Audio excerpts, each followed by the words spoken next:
Ito ang Tuguegarao City, tahimik at mapayapang syudad, malago at maunlad na city. Pero sa kabila ng kagandahan ng syudad na ito, may mga pagsubok at dilubyong dumarating. Isa na rito ang pagtaas ng tubig ng level sa Cagayan River. Dahil sa malalakas na bagyo na dumadaan dito, iilan sa mga barangay dito ay halos nalulubog na sa tubig.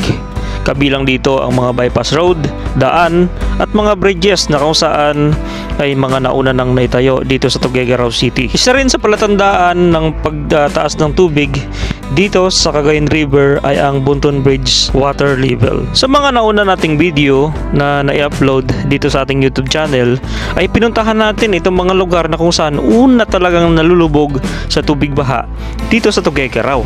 So na-upload na natin yon, kaya panoorin nyo na lang mga ka-travelers dun sa ating video. Good day mga ka-travelers, and welcome back na naman dito sa ating YouTube channel.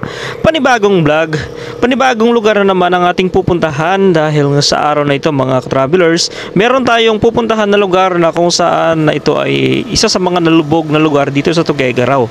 At binaharin nito at talaga namang mga travelers na napakalalim ng tubig na umapaw dito sa Cagayan River. Kaya tuwing umaapaw itong Cagayan River, ang lugar na ito ay talaga namang hagip ng tubig ng Cagayan River. So andito pa lang tayo mga ka-travelers, going to Barangay Bagay tayo mga travelers, no? So gamit natin ngayon si Rusi Chariot 175 at syempre gustong gusto kong mapuntahan ng lugar na yan para man lang ma-features natin at syempre maliban doon makita natin sa drone shot kung sino pa yung pwedeng may rescue at kung sino pa yung mga naiwan dyan sa gitna ng napakalalim na tubig mga ka-travelers.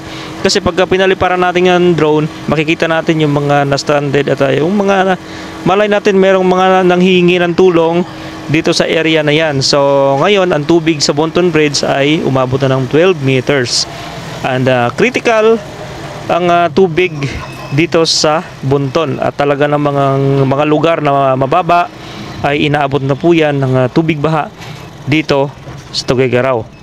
Kaya dyan sa mga travelers natin, ingat-ingat po kayo at lumikas na po yung mga may mababang area, nakatira sa mababang area. Lumikas na po kayo habang maaga dahil hindi natin masabi baka tumaas pa ng 1 meter, umabot ng 13 at magpareha sila ni Ulysses. Talaga ng mga napakalalim na yan mga ka-travelers.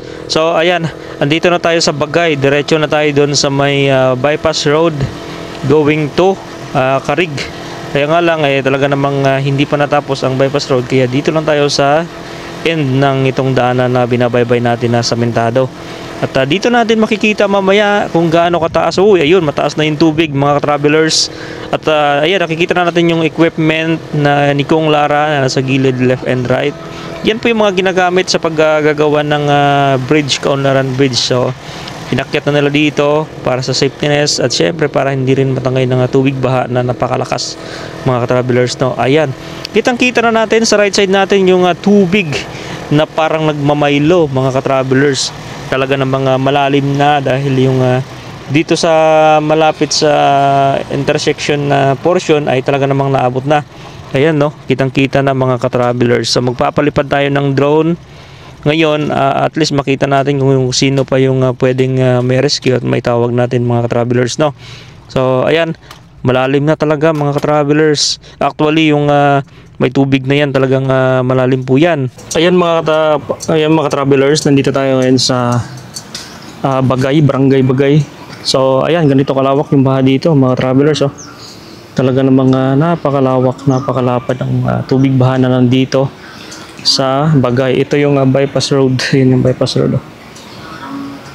Napakalawak na ng tubig baha. So malaki pa yung tubig na pumapasok. Ayan, kung makikita nyo, tunog na tunog pumapasok papunta dito sa mga barangay. So yun, so paliparan natin ng drone mga ka-travelers. At ito naman yung Cagayan River. Grabe, napakalaking tubig ang pumapasok dito sa Barangay Bagay. Okay, papalipan mo tayo ng drone para makita natin yung doon na area.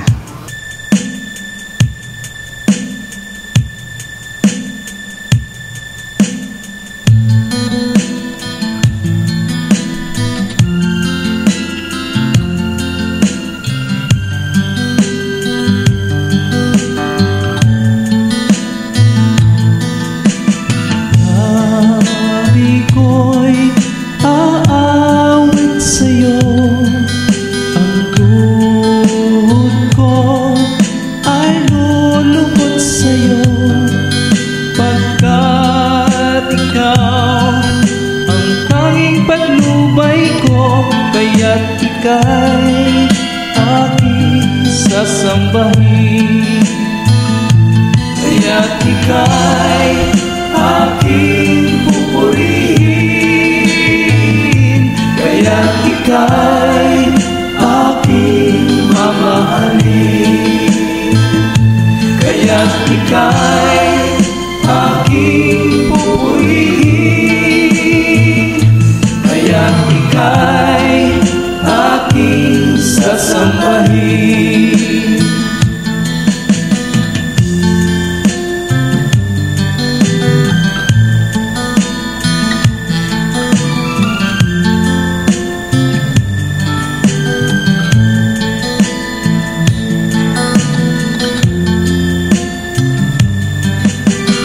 Labi ko'y aawit sa'yo, ang tuhod ko ay lulukot sa'yo, pagkat ikaw ang tanging patnubay ko, kaya't ika'y aking sasambahin, kaya't ika'y aking pupurihin, kaya't ika'y aking mamahalin, kaya't ika'y aking pupurihin, kaya't ika'y aking sasambahin, kaya't ika'y aking sasambahin, kaya't ika'y aking sasambahin. Diyan sa drone shot natin mga ka-travelers ay makikita natin ang napakalawak na tubig baha dito sa Barangay Atulayan at sa Barangay Linaw West mga ka-travelers. Mapapansin natin ng mga naglalawakang tubig baha na umapaw sa Cagayan River at kinakain na ng tubig baha itong ibang portion ng Tuguegarao City. Ganyan na po ang kalalabasan ng 12 meters na tubig doon sa Bunton Bridge at talagang tumataas na ang tubig level sa Bunton Bridge. At kung mapapansin natin kanina mga ka-travelers ay umabot na bandang Karig itong tubig baha na kumakalat dito sa lalawigan ng Tuguegarao mga ka-travelers, no. Ito naman ng daanan na hindi pa tapos. Ito po yung bypass road ng Tuguegarao, Solana to Karig mga ka-travelers. Iyon mga ka-travelers, so katapos natin palipad ng drone at nakita natin yung aerial shot nitong Bagay at bypass road mga ka-travelers, no. So ayun, ganito yung sitwasyon dito. Talaga namang mataas yung tubig. At yun yung bypass road, halos hindi na makita yung daanan. So ayan yung update dito mga travelers. At sige, paalis na tayo guys, no? Okay mga ka-travelers, go na tayo. So kakatapos lang natin magpalipad ng drone dito sa Bagay. So napakalalim talaga pala ng baha dito pagdating ng panahon ng tag-ulan o tag-baha.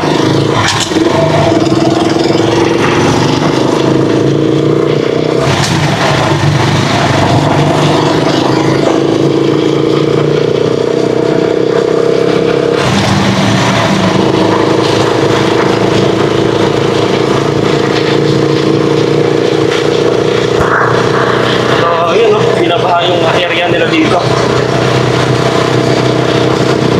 So yung mga machine andito na sa taas ng daanan, yung mga makinaryas na pang construction.